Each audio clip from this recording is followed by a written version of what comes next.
اور جب تک وہ صحت مند رہے گا وہ اپنے دوبارہ حاصل ہونے کی امید میں تیری عبادت کرتا رہے گا۔ مجھے اس کے جسم پر اختیار عطا فرما تاکہ میں اسے کمزور کر دوں۔ وہ یقیناً تیری عبادت میں کوتاہی کرے گا اور اس طرح نافرمان ہو جائے گا۔ اللہ تعالیٰ نے اس کی درخواست قبول فرمائی، لیکن حکم دیا کہ میں تمہیں اس کے جسم پر اختیار دیتا ہوں، لیکن اس کی روح، عقل یا دل پر نہیں، کیونکہ ان جگہوں پر میرا اور میرے دین کا علم رہتا ہے۔ کچھ دیر بعد ایوب کی طبیعت خراب ہونے لگی۔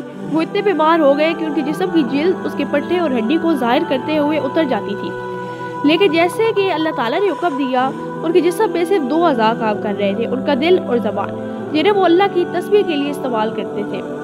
ایوب کو شدید درد کا سامنا کرنا پڑا، لیکن انہوں نے کبھی بھی اپنے آپ کو شکایت کرنے یا اللہ پر اپنے ایمان کی کمی نہ آنے دی۔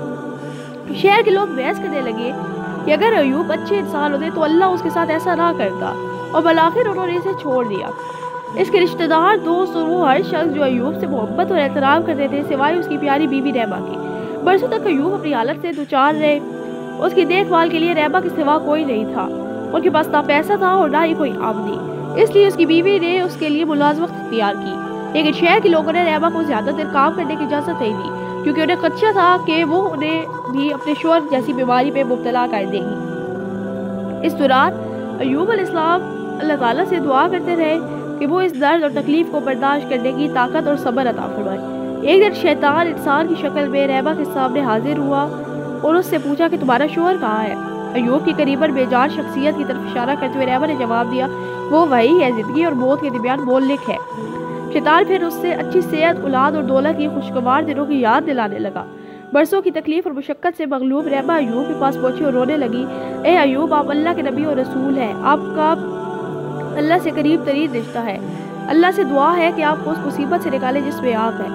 ایوب نے بری اور جواب دیا، شیطان نے آپ سے سرگوشی کی ہوگی اور آپ کو مطمئن نہیں کیا ہوگا، مجھے بتاؤ کہ میں نے کب تک اچھی صحت اور دولت سے لطف اندوز کیا؟ اس کی بیوی نے جواب دیا، اسی سال یا اس سے زیادہ۔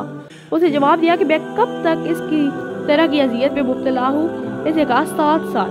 حضرت ایوب علیہ السلام نے کہا کہ اس صورت میں اپنے رب کو پکارتے ہوئے شرم محسوس کرتے ہوئے کہ وہ میری مشکل دور کرے، کیونکہ میں نے اس سے زیادہ تکلیف نہیں اٹھائی۔ اچھی صحت اور کافی سال لگتا ہے، آپ کا ایمان کمزور ہو گیا ہے اور آپ اللہ کی تقدیر سے مطمئن نہیں ہے۔ اگر میں کبھی سے انیاب ہو گیا تو قسم کھاتا ہوں کہ میں آپ کو 100 ضربوں کی سزا دوں گا۔ اس دن سے میں اپنے آپ کو آپ کے ہاتھ سے کچھ کھانے پینے سے منع کرتا ہوں، مجھے اکیلا چھوڑ دو، میرا رب جو چاہے میرے ساتھ کرے گا۔ ایوب بے بس ہو کر اللہ کی طرف اس کی رحمت کے طلبگار ہوئے۔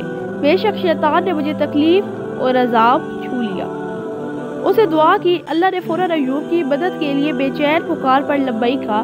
اللہ نے کہا، اپنے پاؤں سے زمین پر مارو، یہ پانی کا چشمہ ہے جس میں نہا جائے اور ٹھنڈا ہو اور ایک تازگی والا مشروب ہو۔ ایوب نے فوراً اللہ کا حکم بجا لایا۔ جب اس نے اپنے پاؤں سے زمین پر ٹکر ماری تو اس کے قدموں پر ٹھنڈا پانی بہنے لگا۔ جیسے کہ حکم ہوا، ایوب نے پانی پیا اور اپنے پورے جسم کو دھویا۔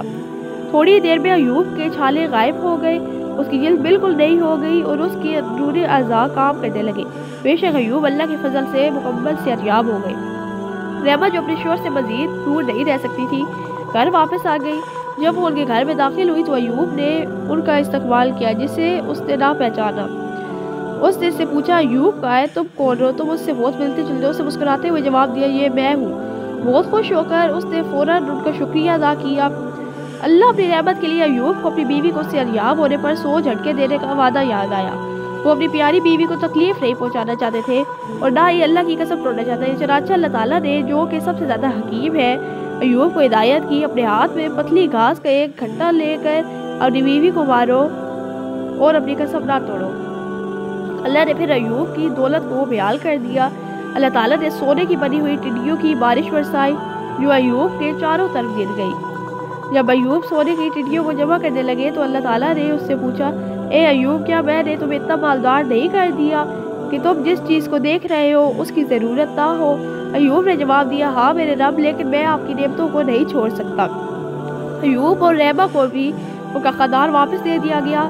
اس جوڑے کو 28 خوبصورت صحت مند بچوں سے نوازا گیا، 14 لڑکی اور 14 لڑکے۔ حضرت ایوب علیہ السلام کا قصہ صبر کے ساتھ ملا ہوا ایک مصیبت ہے۔ جب سب کچھ ٹھیک ہو رہا ہو تو اللہ کا وفادار بندہ بننا آسان ہے، لیکن مشکل وقت میں اس کا ایمان کبھی نہیں ڈگمگا۔ یہی چیز اس سے ایک کامل ذکر ہستی بناتی ہے۔ حضرت ایوب علیہ السلام کی حدیث سے بہت سے اسباق اور فوائد ہیں جو ہم سیکھ سکتے ہیں۔ حضرت ایوب علیہ السلام کی زندگی یہ درس دیتی ہے کہ اللہ پر ایمان اپنے دل میں غیر متزلزل رکھنا ضروری ہے۔ کسی بھی صبر کا بدلہ اس دنیا میں بھی اور آخرت میں بھی بھلائی سے ملے گا۔ آپ نے حضرت ایوب علیہ السلام کی کہانی سے کیا سبق حاصل کیا؟ کمنٹ میں بتائیں۔ ویڈیو دیکھنے کے لیے